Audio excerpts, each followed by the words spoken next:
আসসালামু আলাইকুম। আমি প্রশ্নটা করছি একজন বন্ধুর পক্ষ থেকে।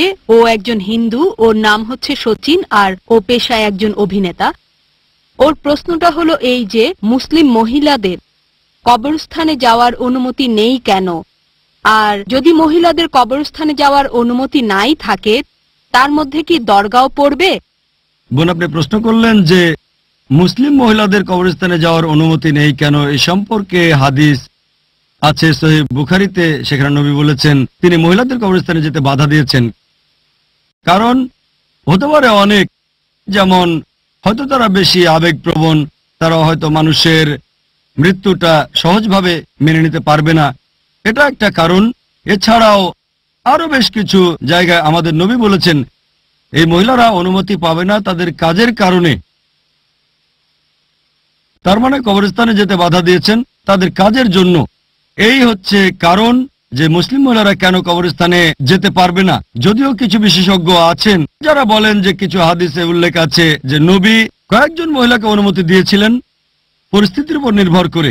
এখন আপনার প্রশ্নের ব্যাপারে যদি বলতে হয় যে কবরস্থান সম্পর্কে, আমাদের নবী মুহাম্মদ সাল্লাল্লাহু আলাইহি ওয়াসাল্লাম বলেছেন যে তোমাদের উচিত কবরস্থানে যাওয়া যাতে আখিরাতের কথা তোমাদের মনে পড়ে। আপনার তখন মনে পড়বে যে একদিন আপনাকেও মরে যেতে হবে, আর কারো কবরে গেলে তার জন্য প্রার্থনা করবেন, তার কাছে বা তার মাধ্যমে নয়। আশা করি উত্তরটা পেয়েছেন। হ্যাঁ ভাই, প্রথমে আপনার নাম আর পেশা, তারপর প্রশ্ন। আমার নাম কেদার, আরে আমার বন্ধু নাজিশ। আপনার কাছে আমার প্রশ্ন হলো এই যে এই বিশ্বজগতের যে নিয়মটা আছে সেটা একেবারেই সৃষ্টির প্রথম থেকেই এই রকম আছে। বিশ্বজগৎ সৃষ্টির সময় থেকে নিয়মগুলো একই রকম আছে। এখন ঈশ্বরের কি বিশ্বজগতের এই নিয়মগুলো বদলানোর কোনো ক্ষমতা আছে নাকি ক্ষমতা নেই?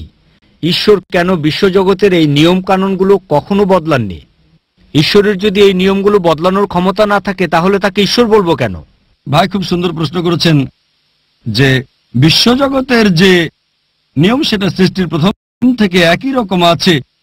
এখন ঈশ্বরের এই নিয়ম বদলানোর ক্ষমতা আছে কি না, যদি না থাকে তাকে ঈশ্বর বলবো কেন? আমি আপনার সঙ্গে একমত। এখন এটা ঈশ্বর চান যে তিনি কিছু বদলাবেন না, সেই কারণে তিনি কিছু বদলাননি, তিনি আপনার কথা মতো চলবেন না।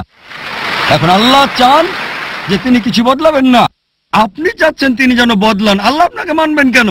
যদি আল্লাহ চান সহজে বদলে দিতে পারেন, কিন্তু আল্লাহ কোরআনে বলেছেন সূরা রুম অধ্যায় নম্বর 30 আয়াত নম্বর 30 যে প্রাকৃতিক নিয়ম অনুসরণ করো, এটাই আল্লাহর আইন। তিনি চাইলেই বদলাতে পারেন, কিন্তু তিনি বদলাতে চান না, এটা তার ইচ্ছা। এখন ধরেন আপনাকে বললাম যে আল্লাহ চাইলে সূর্যকে পূর্ব দিকে ওঠাতে পারেন আর পশ্চিম দিকে ডোবাতে পারেন। এখানে চ্যালেঞ্জ হচ্ছে যে আপনি কি সূর্যকে পশ্চিমে উঠিয়ে পূর্ব দিকে ডোবাতে পারবেন? উত্তরটা হচ্ছে না। তবে কিয়ামতের দিনে, কিয়ামতের অন্যতম একটা চিহ্ন হচ্ছে সেদিন সূর্য পশ্চিম দিকে উঠবে। এটা দেখাতে যে আল্লাহ চাইলেই করতে পারেন। শেষ বিচারের দিনে, কিয়ামতের দিনে এটা ঘটবে। তখন কিভাবে ঘটবে আল্লাহ জানেন। কোরআন পরিষ্কার ভাবে বলছে সূরা ফাতির অধ্যায় নম্বর 35 আয়াত নম্বর 1 যে নিশ্চয়ই আল্লাহ সর্ববিষয়ে সর্বশক্তিমান, তিনি সবকিছু নিয়ন্ত্রণ করতে পারেন। তবে আল্লাহ সেগুলোই করেন যেগুলো তিনি চান, আর যে কাজ ভালো। আশা করি উত্তরটা পেয়েছেন। ধন্যবাদ। Welcome to TaqwaAudio.com. TaqwaAudio.com. It is Ramadan.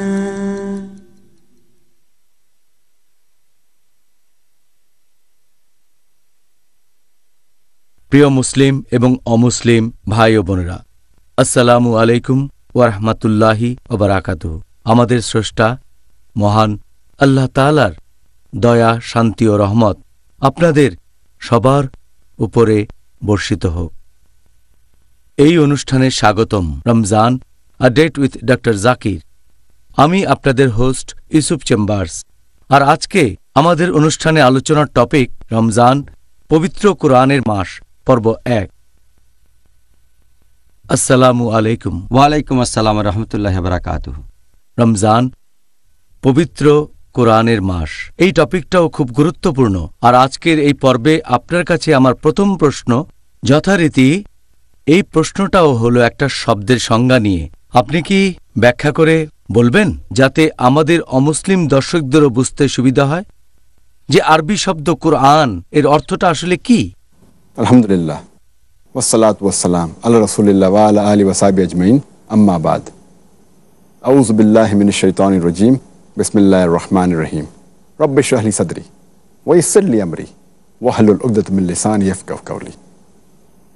এই কোরআন শব্দটার মূল আরবি শব্দ হচ্ছে কারআ, যার মানে পড়া অথবা পাঠ করা। আর কোরআন মানে হচ্ছে পড়া বা পাঠ করা।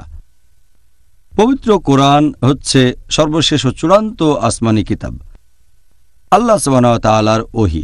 এটা নাজিল হয়েছিল সর্বশেষ ও চূড়ান্ত রাসূল মুহাম্মদ সাল্লাল্লাহু আলাইহি সাল্লামের উপর। আর আল্লাহ তাআলা পৃথিবীতে অনেক ওহী পাঠিয়েছেন। আল্লাহ বলেছেন সূরা রদ অধ্যায় নম্বর 13 আয়াত নম্বর 38, লিকুল্লি আজলিন কিতাব, প্রত্যেক যুগেই আমি ওহী প্রেরণ করেছি। অনেক ওহী আছে, নাম দিয়ে কোরআনে 4টা ওহীর কথা আছে, তাওরাত, জাবুর, ইনজিল আর কোরআন। তাওরাত হলো সেই ওহী আসমানি কিতাব যেটা নাজিল হয়েছিল মুসা আলাইহিস সালামের উপর। জাবুর হলো সেই ওহী আসমানি কিতাব যেটা নাজিল হয়েছিল নবী দাউদ আলাইহিস সালামের উপর। আর ইনজিল হলো সেই আসমানি কিতাব যেটা নাজিল হয়েছিল ঈসা আলাইহিস সালামের উপর। আর কোরআন হলো সর্বশেষ চূড়ান্ত ওহী যেটা নাজিল হয়েছিল সর্বশেষ চূড়ান্ত রাসূল মুহাম্মদ সাল্লাল্লাহু আলাইহি সাল্লামের উপর।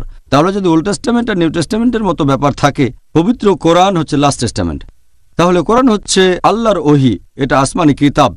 সাধারণ মানুষ মনে করে যে কোরআন হচ্ছে এই বইটা কোরআনের কপি। সঠিক আরবি শব্দটা হচ্ছে মুসহাফ। কোরআন আসলে একটা আসমানি কিতাব, আল্লাহ সুবহানাহু ওয়া তাআলার ওহী যেটা নাজিল হয়েছিল সর্বশেষ চূড়ান্ত নবী মুহাম্মদ সাল্লাল্লাহু আলাইহি সাল্লামের উপর। সাল্লাল্লাহু আলাইহি সাল্লাম। জাযাকাল্লাহ খায়ের। আমরা খুবই প্রাসঙ্গিক প্রশ্ন দিয়ে টপিকটা শুরু করলাম। এবার দ্বিতীয় প্রশ্ন যেটা এখন আপনাকে করতে চাই, সেই প্রশ্নটা হলো, আপনি কি বলবেন যে পবিত্র কোরআনে, এই কোরআনকে আল্লাহ সুবহানাহু ওয়া তাআলা কি কি নাম অথবা বৈশিষ্ট্য দিয়ে সম্বোধন করেছেন বা উল্লেখ করেছেন? এরকম তো অনেক আছে। আল্লাহ সুবহানাহু ওয়া তাআলা কোরআনকে বোঝাতে বিভিন্ন নাম ব্যবহার করেছেন, এগুলো পবিত্র কোরআনে আছে। আর আমি কয়েকটা বলছি যেগুলো এখানে মনে করতে পারি।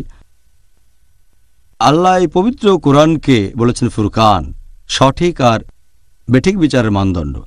সূরা ফুরকান অধ্যায় 25 আয়াত 1, এখানে পুরো একটা অধ্যায় 25 নাম দেওয়া হচ্ছে ফুরকান, সঠিক আর বেঠিক বিচারের মানদণ্ড।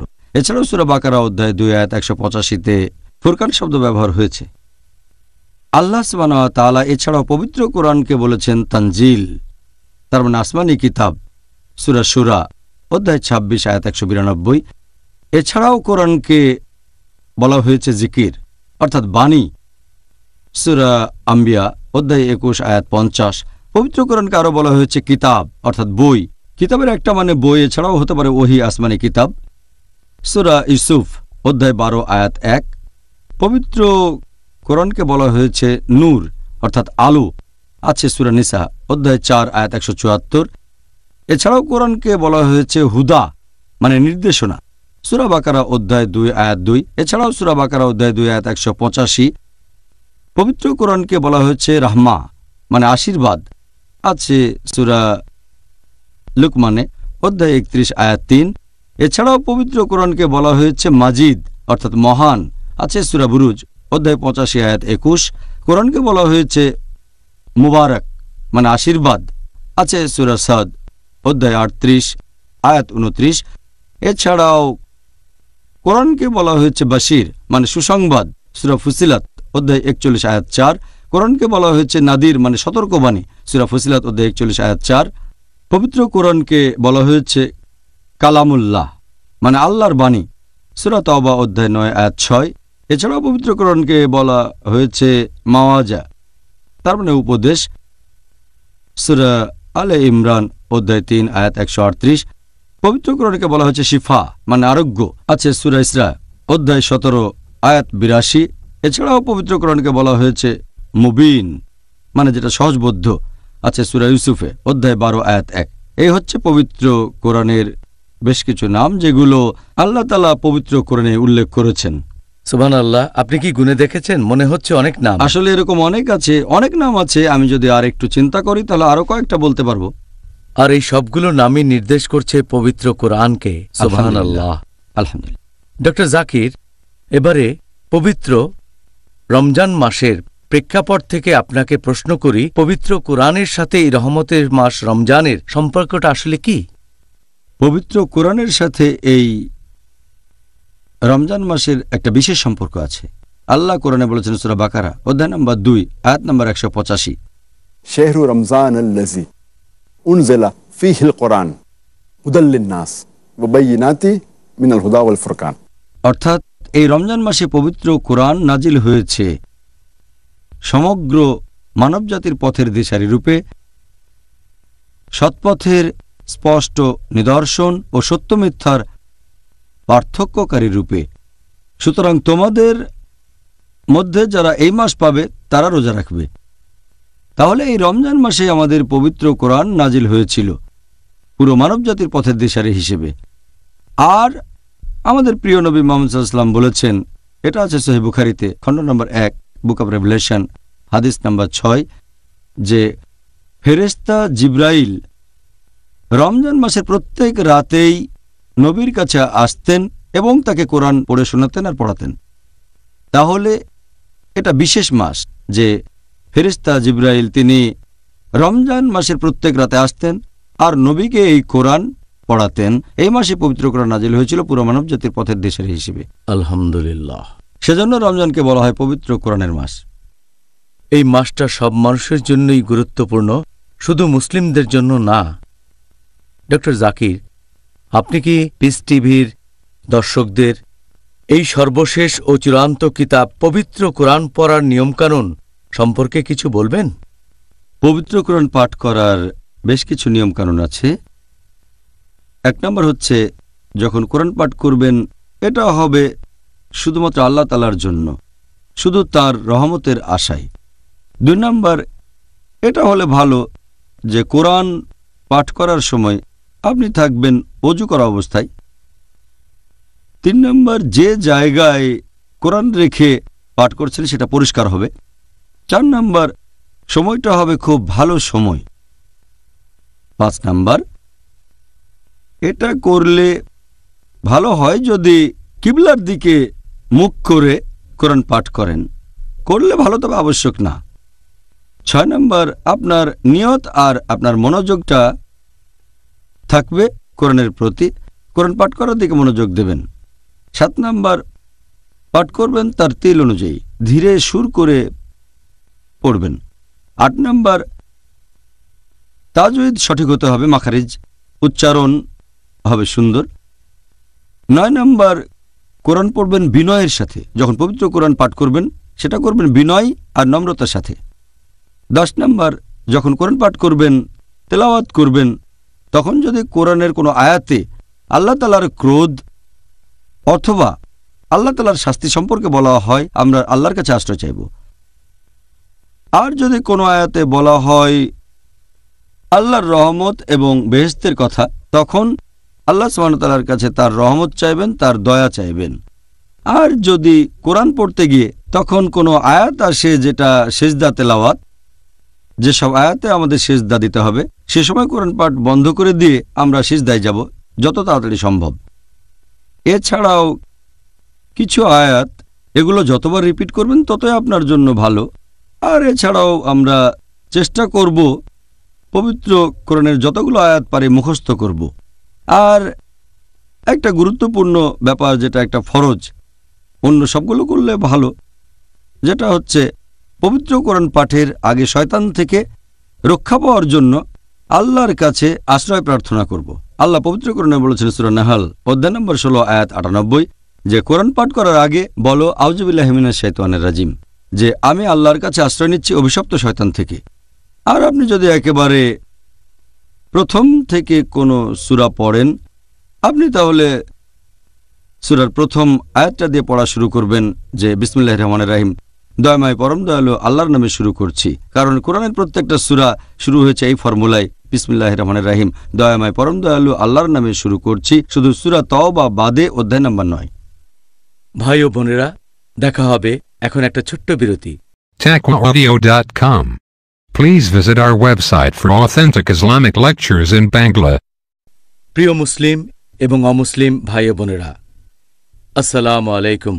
আবারও স্বাগতম আমাদের অনুষ্ঠানে Ramzan a date with doctor Zakir. আমি আপনাদের হোস্ট ইউসুফ চেম্বার্স। আর আজকে আমাদের আলোচনার টপিক রমজান, পবিত্র কোরআনের মাস, পর্ব 1। আসসালামু আলাইকুম। ওয়ালাইকুম আসসালাম রহমতুল্লাহ বরকাত।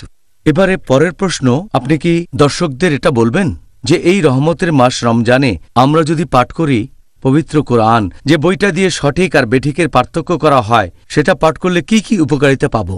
অনেক উপকারিতার কথা বলা হয়েছে কোরআনে এবং সহিহ হাদিসে কোরআন পাঠ করা সম্পর্কে।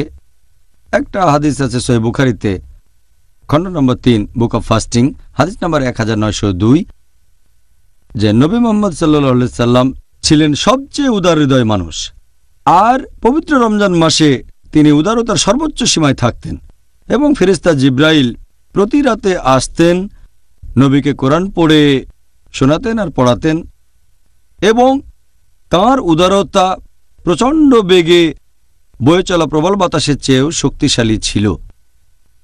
আর প্রথম যে আয়াতটা নাজিল হয়েছিল, পবিত্র কোরআন নাজিল হওয়া প্রথম আয়াত আমাদের নবীর কাছে, সেটা আছে সূরা ইকরা, অধ্যায় নম্বর 96, বা সূরা আলাক অধ্যায় নম্বর 96, আয়াত 1, বলা হয়েছে ইকরা। আর ফেরেশতা জিব্রাইল যখন কোরআনের এই প্রথম শব্দটা বলেছিলেন নবীর কাছে, তিনি তখন ছিলেন হেরা গুহায়, জাবলে নূর। নবী যখন এই শব্দটা শুনলেন ইকরা, আমি পড়তে জানি না, তখন ফেরেশতা জিব্রাইল আবার বললেন ইকরা। নবী আবার বললেন আমি তো পড়তে জানি না। ফেরেশতা জিব্রাইল তখন আবারও বললেন ইকরা। নবী তখন বুঝতে পারলেন যে ইকরার আরেকটা মানে হচ্ছে পাঠ করা, আবৃত্তি। একটা অর্থ পড়া, আরেকটা হচ্ছে পাঠ করা বা আবৃত্তি করা। নবী তখন বললেন ইকরা,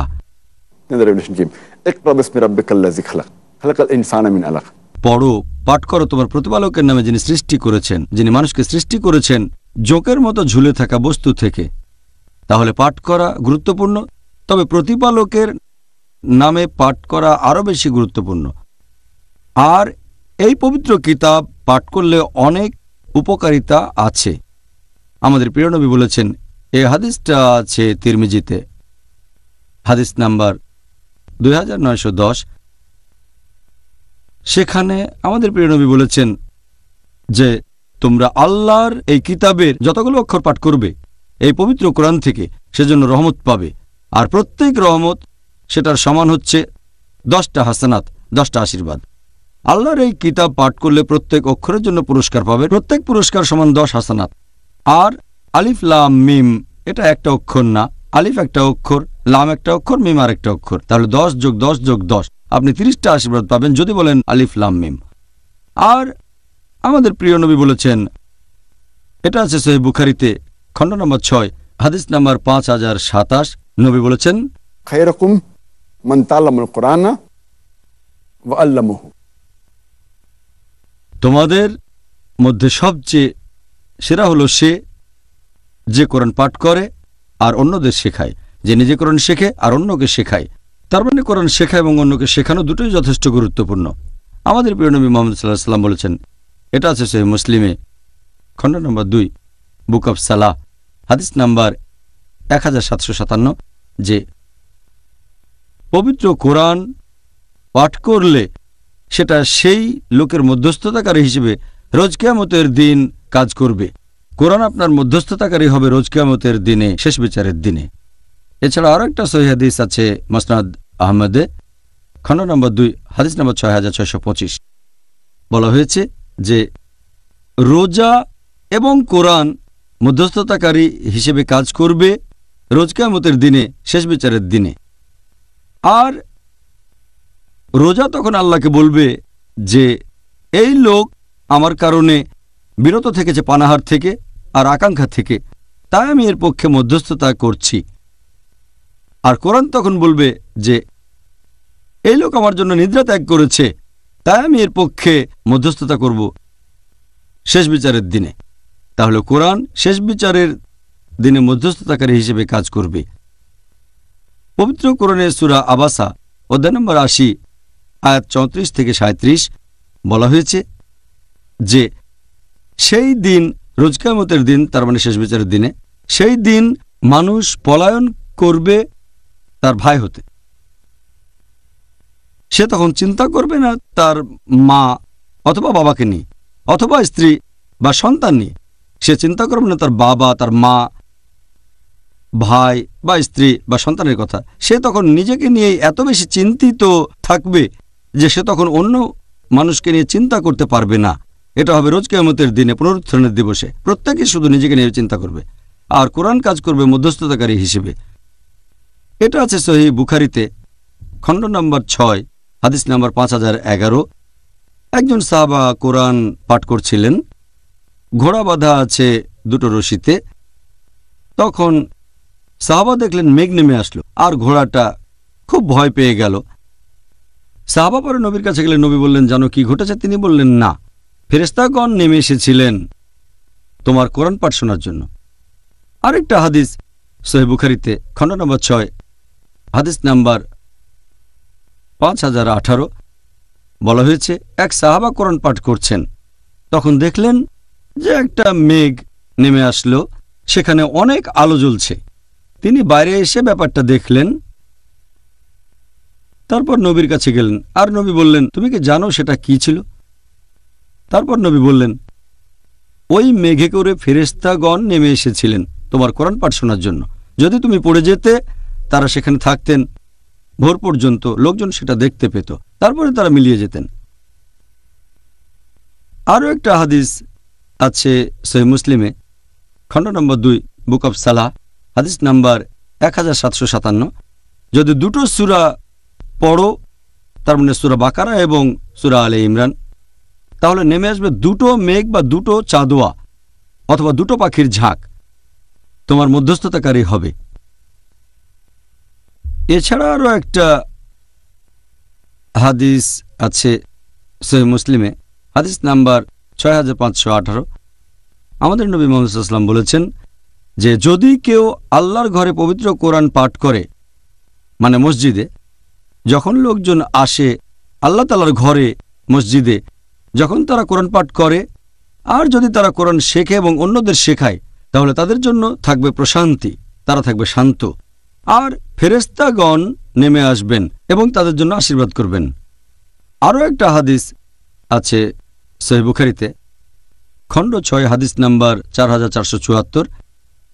আমাদের নবী মুহাম্মদ সাল্লাল্লাহু আলাইহি ওয়াসাল্লাম একজন সাহাবাকে বলেছেন, তখন তারা মসজিদের ভেতরে, যে আমি তোমাকে কোরআনের শ্রেষ্ঠ সূরাটার কথা বলবো মসজিদ থেকে যাওয়ার আগে।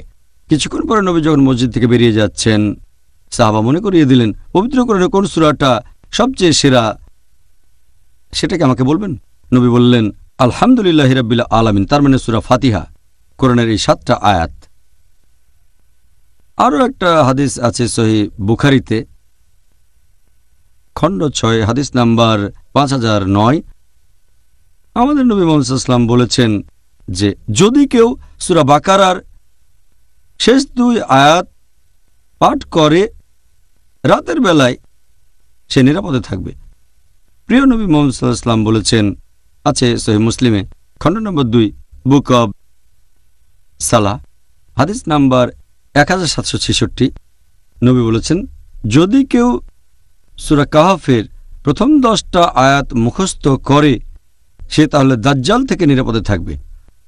আর ঠিক এর পরের হাদিস সহিহ মুসলিম, খণ্ড নম্বর 2, বুক অব সালাহ, হাদিস নাম্বার 1767। যদি কেউ সূরা কাহফের শেষ 10 আয়াত মুখস্থ করে, সে তাহলে দাজ্জাল থেকে নিরাপদে থাকবে। আরও একটা হাদিস আছে সহিহ মুসলিমে, খণ্ড নম্বর 2, বুক অব সালাহ, হাদিস নাম্বার 1768।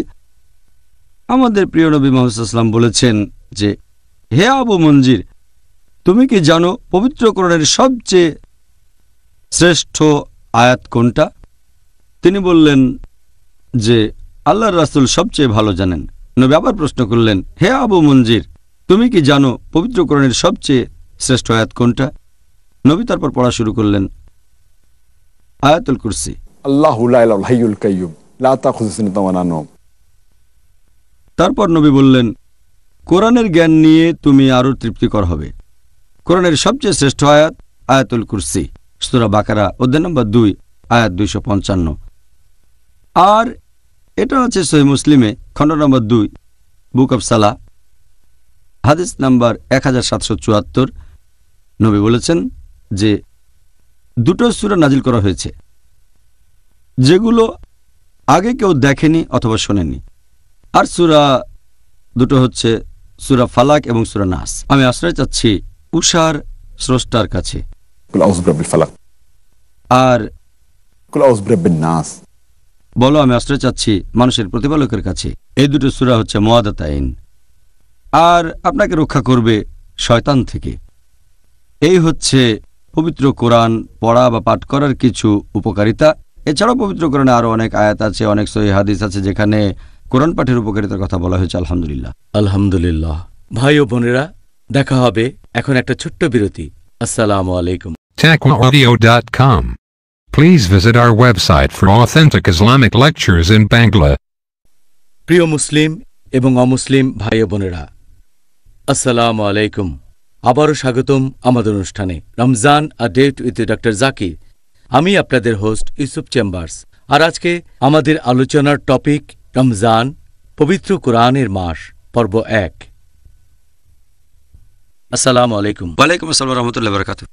এটা পুরোপুরি সত্যি যে পুরো পৃথিবী জুড়ে মানুষ সবচেয়ে বেশি যে বইটা পড়ে সেটা হচ্ছে এই পবিত্র কোরআন। আলহামদুলিল্লাহ, আলহামদুলিল্লাহ। পৃথিবী জুড়ে অনেক মানুষ পবিত্র কোরআন পাঠ করেন, আর তাদের বেশিরভাগই আরব নন। দুর্ভাগ্যজনকভাবে অনেকেই এই আরবি ভাষা আসলে বুঝতেই পারেন না বেশিরভাগ কথাই। তাহলে তারা কোরআন পাঠ করছেন কিছু না বুঝেই। অনেক জায়গায় দেখা যায়। এখন আমরা মুসলিম ভাই বোনদের কিভাবে উৎসাহিত করব যাতে তারা কোরআন পড়বেন অর্থ বুঝে, যাতে করে তারা কোরআন পাঠ করার উপকারিতা আরও বেশি পরিমাণে গ্রহণ করতে পারে। আপনি ঠিকই বলেছেন যে পবিত্র কোরআনের অনেক উপকারিতা এক নাগাড়ে বলে যেতে পারবো। কোরআনের অনেক উপকারিতা আছে, কয়েকশো হবে। পবিত্র কোরআন হচ্ছে পৃথিবীর সবচেয়ে পজিটিভ বই। এটা মানবতার ঘোষণাপত্র। এটা হচ্ছে দয়া এবং জ্ঞানের ঝর্ণাধারা। এটা হচ্ছে অমনোযোগীদের জন্য সতর্কবাণী, বিপথগামীর পথনির্দেশ, আর সন্দেহবাদীদের জন্য নিশ্চয়তা। এটা নিপীড়িতের সান্ত্বনার বাণী আর হতাশাগ্রস্তদের আশার আলো।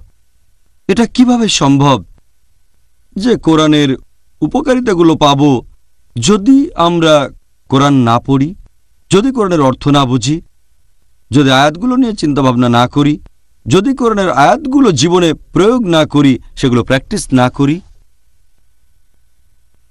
আর আপনি ঠিকই বলেছেন, পৃথিবীতে যে বইটা সবচেয়ে বেশি পড়া হয় সেটা হচ্ছে কোরআন। তবে দুর্ভাগ্যজনকভাবে না বুঝে সবচেয়ে বেশি পড়া বইটাও এই কোরআন। এটা খুবই দুর্ভাগ্যজনক হবে যদি কেউ কোরআনের কাছে এসে খালি হাতে ফিরে যায়, আত্মার উন্নতি না হয়, হৃদয় নাড়া না দেয়, জীবন না বদলায়।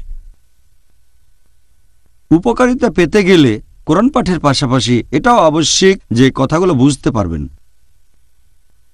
আপনি কোরআনের আয়াতের অর্থ নিয়ে চিন্তা ভাবনা করবেন, সেই নির্দেশগুলো প্রয়োগ করবেন যেগুলো আল্লাহ মানুষ জাতিকে দিয়েছেন, সেগুলো প্র্যাকটিস করবেন। আমরা দেখি দু ধরনের মানুষ মুসলিমদের মাঝে।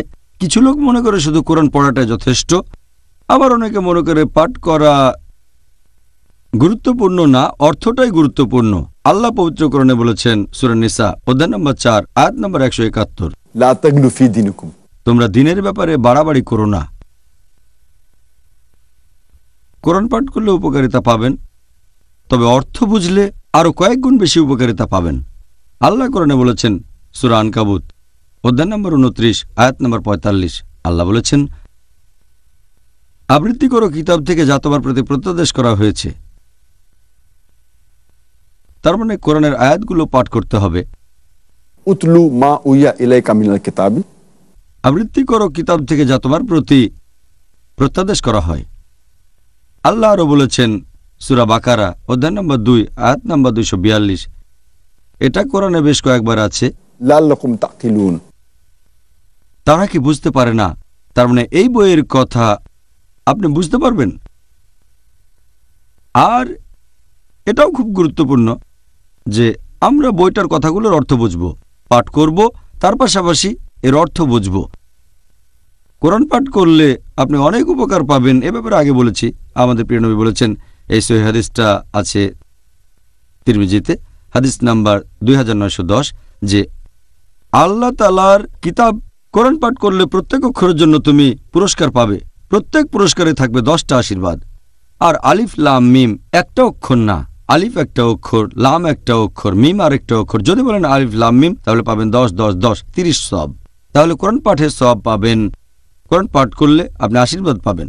তবে এটা আগেও বলেছি, এটা যথেষ্ট নয় যে শুধুমাত্র কোরআন পাঠ করবেন। আমাদের বুঝতে হবে যে দুটোই গুরুত্বপূর্ণ, তবে অর্থ বুঝে প্রয়োগ করার গুরুত্বটা বেশি। আমি একটা উদাহরণ দেই। ধরেন আপনি গেলেন ফ্রান্সে গ্র্যাজুয়েশন করার জন্য। আপনি ফ্রেঞ্চ ভাষা বোঝেন না, তবে ইংরেজি জানেন, ইংরেজিতে কথা বলতে পারেন।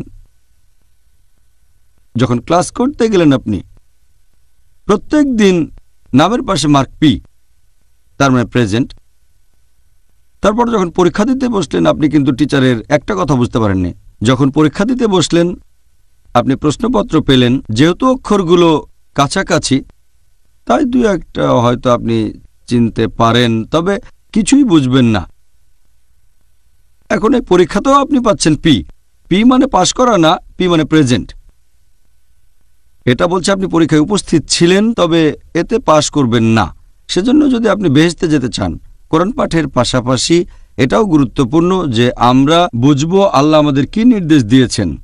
কারণ কোরআন হচ্ছে পুরো মানবজাতির দিক নির্দেশনা। কোরআনের অর্থ বোঝেন আর নিজের জীবনে প্রয়োগ করেন। আমি আরও একটা উদাহরণ দিচ্ছি। ধরেন যে আপনার একজন বন্ধু, আপনি থাকেন ইংল্যান্ডে, আপনার বন্ধু আসলো জার্মানি থেকে। আপনার খুবই ঘনিষ্ঠ বন্ধু, সে ভাঙা ভাঙা ইংরেজি বলতে পারে।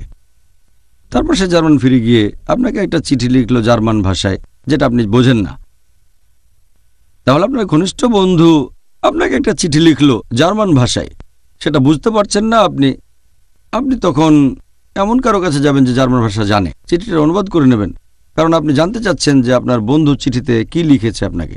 এটা কি গুরুত্বপূর্ণ না যে আমাদের স্রষ্টা আল্লাহ তাআলা তার সর্বশেষ ও চূড়ান্ত কিতাব পবিত্র কোরআনে কি লিখেছেন তা বোঝার চেষ্টা করব আমরা। আমাদের এখন কোরআন অনুবাদ করতে হবে না, কোরআনের অনেক অনুবাদ পাওয়া যায়। এটা গুরুত্বপূর্ণ যে পড়ার পাশাপাশি যদি আরবি বুঝতে না পারেন তাহলে অনুবাদ পড়েন, যাতে করে আমরা আল্লাহর এই বাণীকে বুঝতে পারি এবং জীবনে প্রয়োগ করতে পারি। খুব সুন্দর, আসলে খুব সুন্দর বলেছেন ডক্টর জাকির। পবিত্র কুরআন অর্থ বুঝে পাঠ করলে আমরা তো অনেক বেশি পরিমাণ পুরস্কার পেতে পারি। তারপরেও কেন আমরা অনেক মুসলিম ভাইবোনদের দেখি যে তারা সবসময় বিভিন্ন অজুহাত দেখায় যে অমুক কারণে তারা পবিত্র কোরআন অর্থ বুঝে পাঠ করতে পারেনি। সাধারণ মুসলিমরা বিভিন্ন ধরনের অজুহাত দেখায় যে এই কারণে তারা অর্থ বুঝে কোরআন পড়ে না।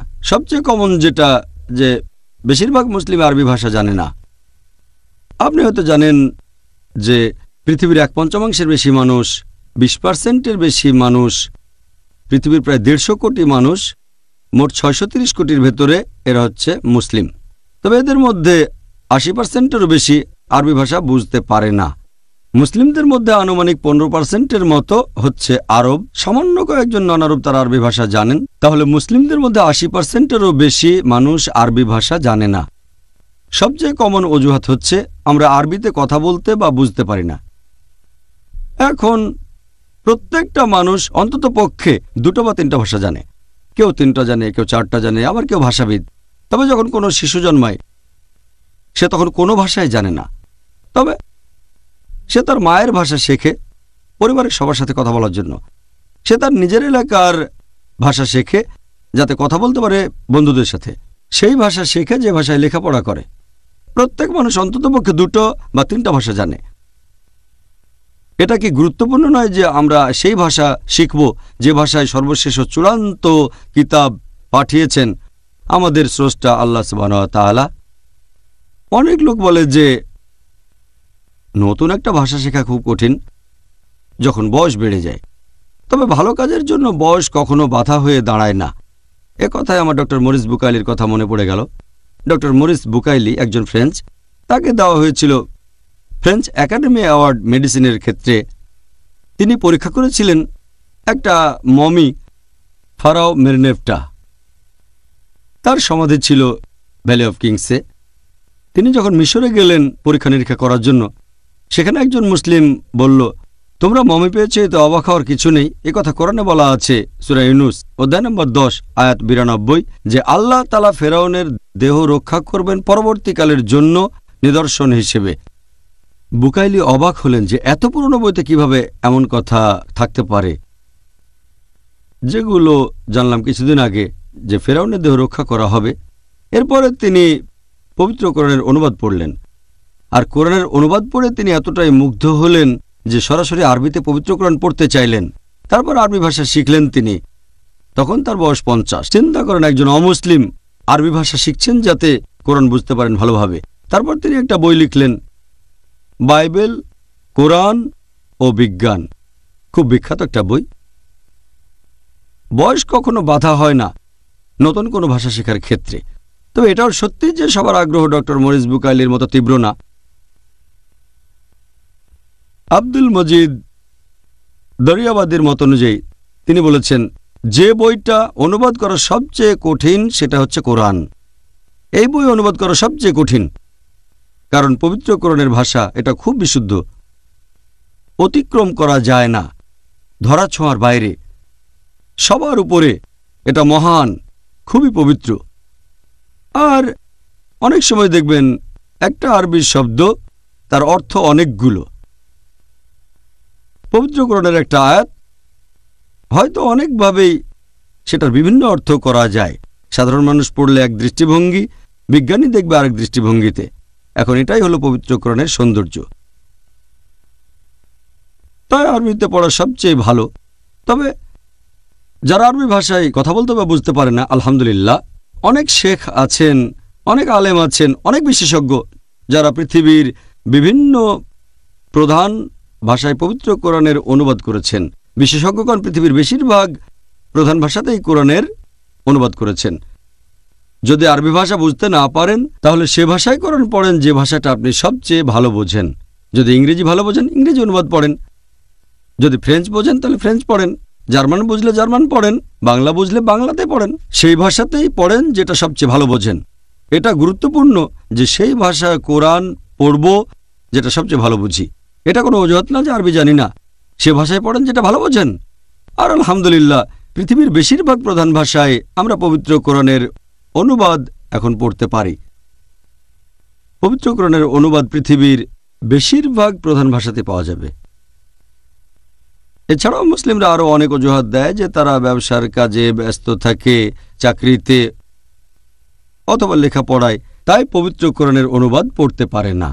আমাদের অনেকেই হয়তো স্কুলে যায় অথবা ভার্সিটিতে যায় বা কলেজে। আমরা এই স্কুল কলেজে বা ভার্সিটিতে অনেক বছর কাটাই, আর আমরা সেখানে বিভিন্ন ধরনের বই পড়ি আর মুখস্থ করি, কিন্তু পবিত্র কোরআন পড়ার মতো সময় নেই। কোরআন পড়তে কতখানি সময় লাগবে আপনার? যদি আপনি কোরআনের অনুবাদ পড়েন আর একটু দ্রুত পড়েন তাহলে পুরো কোরআন পড়তে মাত্র কয়েকটা দিন লাগবে।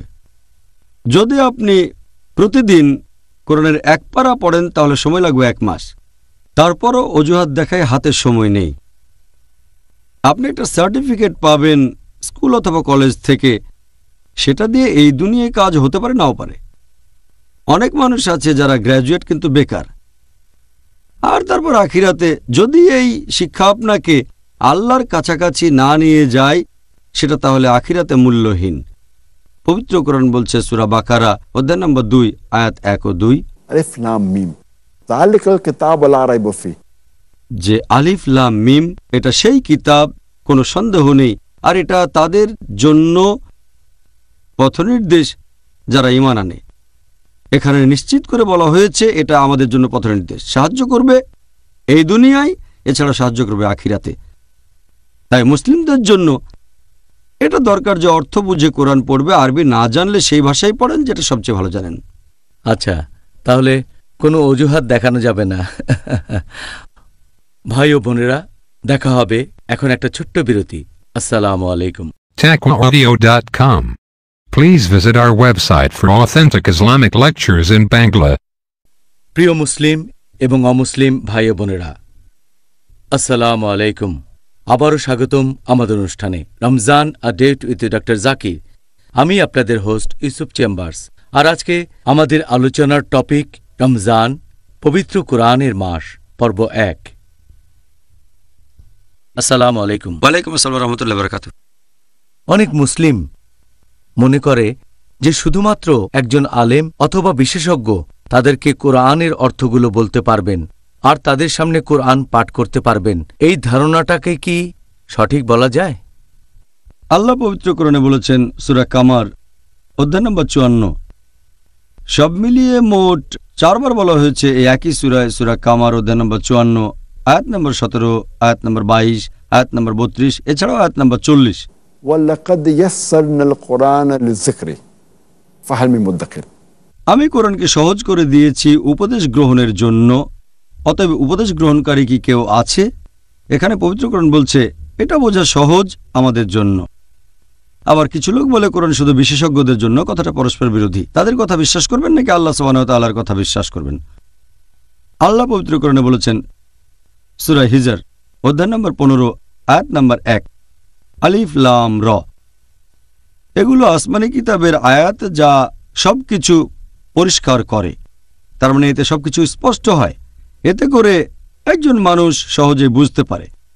তবে একই সময়ে আল্লাহ কোরআনে আরো বলেছেন সূরা নাহাল অধ্যায় নম্বর 16, আয়াত নম্বর 43, এছাড়াও সূরা আম্বিয়া অধ্যায় নম্বর 21, আয়াত নম্বর 7, ফাসআলু আহলা যিকরি ইন কুনতুম লা তা'লামুন। যদি না জানো তাহলে জ্ঞানীদের জিজ্ঞেস করো যে সম্পর্কে জানে। না জানলে জ্ঞানীদেরকে জিজ্ঞেস করো, একজন আলেমকে জিজ্ঞেস করো। তাহলে যদি কোরআন পড়েন আর কোরআন পড়ার সময় যদি কোনো কিছু বুঝতে আপনার সমস্যা হয়, জিজ্ঞেস করেন তাকে যিনি বিশেষজ্ঞ, জিজ্ঞেস করেন আলেমকে। যদি কোরআন বিজ্ঞান নিয়ে কথা বলে আর আপনার যদি বুঝতে কোনো সমস্যা হয়, তাহলে কার কাছে যাবেন? যাবেন মুচির কাছে নাকি নাপিতের কাছে? যাবেন একজন বিজ্ঞানীর কাছে। যদি কোরআন মেডিসিন নিয়ে কথা বলে, যাবেন একজন ডাক্তারের কাছে। তারপর বোঝার চেষ্টা করবেন কোরআনের এই কথার অর্থ কি। একইভাবে যদি জানতে চান নজুলে কোরআনের বিশেষ কিছু আয়াতের অর্থ, তাহলে যাবেন একজন আলেমের কাছে যিনি পড়েছেন দারুল উলুমে হয়তো 7 বছর বা 14 বছর। তিনি এই ব্যাপারে একজন বিশেষজ্ঞ। কোরআন বলছে যদি না জানো, যদি সন্দেহ থাকে, জিজ্ঞেস করো তাকে যে এই ব্যাপারে জানে। তাহলে কোরআন এসেছে পুরো মানবজাতির জন্য, সাধারণ মানুষের জন্য, পাশাপাশি বিশেষজ্ঞদের জন্য। তবে কোরআন পড়ার সময় যদি কিছু বুঝতে অসুবিধা হয় তাহলে জ্ঞানীদেরকে জিজ্ঞেস করেন। এতে একটা ঘটনা মনে পড়ে গেল, অনেক বছর আগের কথা, 70 দশকের শেষের বা 80 প্রথম দিকে বেশ কয়েকজন আরব তারা কোরআনের এই আয়াত মেনে চলে যে যদি না জানো এমন কাউকে জিজ্ঞেস করো যে জানে। তারা পবিত্র কোরআনের সেই আয়াতগুলো নিল আর সেই সহিহ হাদিস যেগুলো কথা বলছে ভ্রূণবিদ্যা নিয়ে, তারপর এগুলো সব দেখালো তারা প্রফেসর কিতমুরকে। আর সেই সময়ে 70-এর শেষ বা 80 প্রথম দিকে প্রফেসর কিতমুর পৃথিবীর মধ্যে ভ্রূণবিদ্যার উপরে সবচেয়ে সেরা বিশেষজ্ঞদের একজন। তিনি তখন ডিপার্টমেন্ট অব অ্যানাটমির বিভাগীয় প্রধান ছিলেন কানাডার ইউনিভার্সিটি অব টরন্টোতে। তাকে যখন দেখানো হলো কোরআনের আয়াতগুলো, সাথে ইংরেজি অনুবাদও ছিল, তখন এই ব্যাপারে তার মতামত জানতে চাওয়া হলো। তিনি বললেন কোরআনে ভ্রূণবিদ্যার উপরে যেসব কথাগুলো বলা হয়েছে তার বেশিরভাগই আধুনিক বিজ্ঞানের সাথে পুরোপুরি মিলে যায়, আর এগুলো আমরা জেনেছি কিছুদিন আগে। তবে এখানে কিছু আয়াত আছে এগুলোকে আমি সঠিক বলতে পারছি না, আবার বেঠিকও বলতে পারছি না, কারণ আমি নিজে এই সম্পর্কে জানি না। এরকম দুটো আয়াত হচ্ছে কোরআনে নাজিল হওয়া প্রথম আয়াতগুলো, সূরা ইকরা বা সূরা আলাক অধ্যায় নম্বর 96 আয়াত 1 ও 2 বলা হয়েছে ইকরা বিসমি রাব্বিকাল্লাযী খালাক খালাকাল ইনসানা মিন আলাক। পড়ো, পাঠ করো, ঘোষণা করো তোমার প্রতিপালকের নামে যিনি সৃষ্টি করেছেন মানুষকে ঝোঁকের মতো ঝুলে থাকা একটা বস্তু থেকে। আরবি শব্দ আলাকা মানে যেটা ঝুলে থাকে, আরেকটা অর্থ ঝোঁকের মতো বস্তু। প্রফেসর কিতমুর বললেন আমি এটা জানি না যে ভ্রূণের প্রাথমিক অবস্থা কেমন থাকে। ভ্রূণ মানে মানব সন্তান যখন প্রাথমিক অবস্থায় মায়ের গর্ভে থাকে। ভ্রূণবিদ্যা হচ্ছে মানুষ জন্মানোর সেই বিদ্যা নিয়ে চর্চা। তিনি বললেন আমি জানি না প্রাথমিক অবস্থায় মানব ভ্রূণ একটা জোকের মতো দেখায় কিনা। তিনি পরীক্ষাগারে গেলেন আর খুব শক্তিশালী মাইক্রোস্কোপ দিয়ে ভ্রূণের আকৃতি পর্যবেক্ষণ করে দেখলেন, একটা জোকের ছবির সাথে মিলিয়ে দেখলেন। তিনি এই দুটোর হুবহু সাদৃশ্য দেখে অবাক হলেন। তারপরে কোরআনের আয়াত আর সহিহ হাদিস দেখার পরে তিনি বললেন যে সেখানে তাকে অনেক প্রশ্ন করা হয়েছিল, ৮০টারও বেশি প্রশ্ন করা হয়েছিল। তিনি তখন বললেন, এই প্রশ্নগুলো যদি আমাকে করা হতো ৩০ বছর আগে, ৮০ প্রথম দিকের কথা, তাহলে আমি অর্ধেকের বেশি প্রশ্নের উত্তর দিতে পারতাম না। ভ্রূণবিদ্যা হচ্ছে মেডিসিনের একটা শাখা যেটা উন্নত হয়েছে কিছুদিন আগে। আর তিনি বললেন যে তার এটা মানতে কোনো রকম আপত্তি নেই যে এই বই হচ্ছে আল্লাহ সুবহানাহু ওয়া তাআলার বাণী, মহান সৃষ্টিকর্তার বাণী, আর নবী মুহাম্মদ সাল্লাল্লাহু আলাইহি সাল্লাম হলেন এই সৃষ্টিকর্তা প্রেরিত রাসূল। তিনি পরে এই ব্যাপারে আরও তথ্য জানালেন। তারপর লিখলেন একটা নতুন বই, দ্য ডেভেলপিং হিউম্যান, যেটা আমি নিজেও পড়েছি যখন মেডিকেল কলেজে ছাত্র ছিলাম ফার্স্ট ইয়ারে। সাবজেক্ট ছিল অ্যানাটমি। বইটা ৩য় এডিশন। সেটা সেই বছরে একজন রচয়িতার লেখা শ্রেষ্ঠ মেডিকেল বই হিসেবে পুরস্কারও পেল। আমি আরও একটা উদাহরণ দিচ্ছি। আপনি যদি কোনো মেশিন কেনেন, সেটার সাথে পাবেন একটা ইনস্ট্রাকশন ম্যানুয়াল। মেশিন যত জটিল হবে, ইনস্ট্রাকশন ম্যানুয়ালও তত জরুরি হবে। যদি আপনি খুব জটিল কোনো মেশিন কেনেন, যেমন কম্পিউটার, যে মেশিনটা বোঝা কঠিন, সেটার ইনস্ট্রাকশন ম্যানুয়ালটাও জরুরি। যদি আপনি মানুষকে একটা মেশিন বলে ধরে নেন, তাহলে আমাদের মানতে হবে এই মানুষ হচ্ছে পৃথিবীর সবচেয়ে জটিল মেশিন। এখন এই মেশিনের কি একটা ইনস্ট্রাকশন ম্যানুয়াল দরকার হয় না? তাই আমার মতে পবিত্র কোরআন মানবজাতির সর্বশেষ ও চূড়ান্ত ইনস্ট্রাকশন ম্যানুয়াল। মানুষের জন্য বিভিন্ন আদেশ নিষেধ, সেগুলোই কোরআনে লেখা আছে। আমার মনে পড়ে গেল, একজন নবাব ছিলেন হায়দ্রাবাদে। নবাব মানে একজন জমিদার, খুব বড় লোক, ধনী। তখন ভারতে প্রথমবারের মতো মোটর গাড়ি আসা শুরু হয়ে গেছে। লোকে তখন গাড়ি চালাতে জানতো না, তাই গাড়ি কিনলে কোম্পানি সাথে একজন ড্রাইভারও দিয়ে দিত। এই বড় লোক জমিদার হায়দ্রাবাদের নবাব একটা নতুন গাড়ি কিনলেন। তখন কোম্পানি সেই গাড়ির সাথে একজন ড্রাইভারও দিয়ে দিল। একদিন সকালে নবাব তার ড্রাইভারকে বললেন, আমি চাই আমার স্ত্রী বেগম সাহেবা ঘুরতে যাবে, তুমি গাড়িটা রেডি করো। ড্রাইভার বলল, নবাব সাহেব, গাড়ি তো এখন কাজ করছে না। নবাব তখন খুব রেগে গিয়ে বললেন, আমি চাই গাড়িটা যেন খুব তাড়াতাড়ি কাজ করা শুরু করে, কারণ এখন আমার স্ত্রীকে নিয়ে ঘুরতে যাব। ড্রাইভার বলল, গাড়িটাকে দিয়ে যদি কাজ করাতে চাই, আমার লাগবে 10 কেজি মধু, তারপর 20 লিটার দুধ, এরপর 30 কেজি খাঁটি ঘি, আর 50 কেজি চাল, সেটা হবে বাসমতি চাল।